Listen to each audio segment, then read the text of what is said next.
নমস্কার। আজকে একটি বিশেষ কবিতা নিয়ে আপনাদের সামনে এসেছি। কবিতাটা বর্তমান যুগের সঙ্গে আমার মনে হয় যথোপযুক্ত।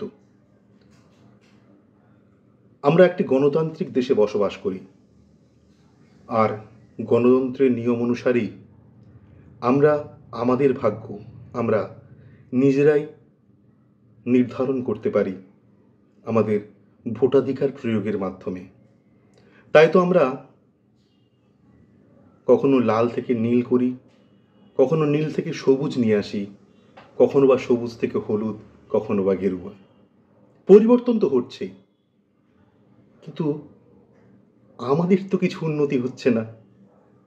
আমরা মাথা মোটার দল নেচে নেচে ভোট দিতে যাই, আর ভোটের পরে আমাদের যেই জায়গায় থাকার সেই জায়গাতেই থাকি।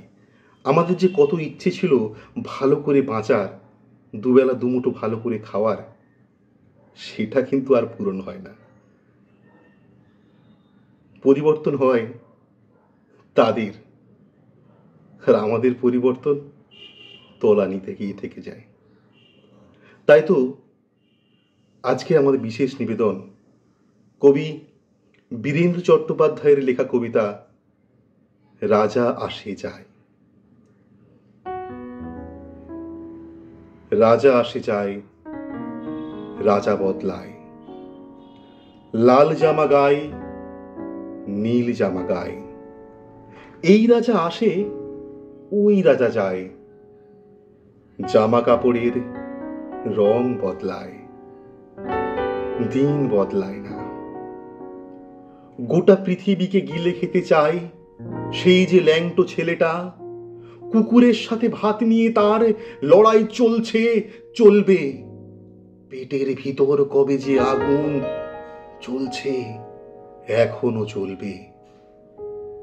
রাজা আসে যায়, আসে আর যায়, শুধু পোশাকের রং বদলায়, শুধু মুখোশের ঢং বদলায়। পাগলা মেহের আলী দুই হাতে দিয়ে তালি, এই রাস্তায় ওই রাস্তায়, এই নাচে ওই গান গায়। সব ঝুঠ হ্যায়, সব ঝুঠ হ্যায়, সব ঝুঠ হ্যায়, সব ঝুঠ হ্যায়।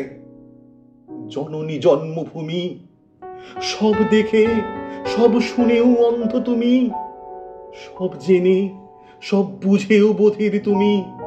তোমার ল্যাংটো ছেলেটা কবে যে হয়েছে মেহের আলী, কুকুরের ভাত কেড়ে খায়, দেয় কুকুরকে হাততালি।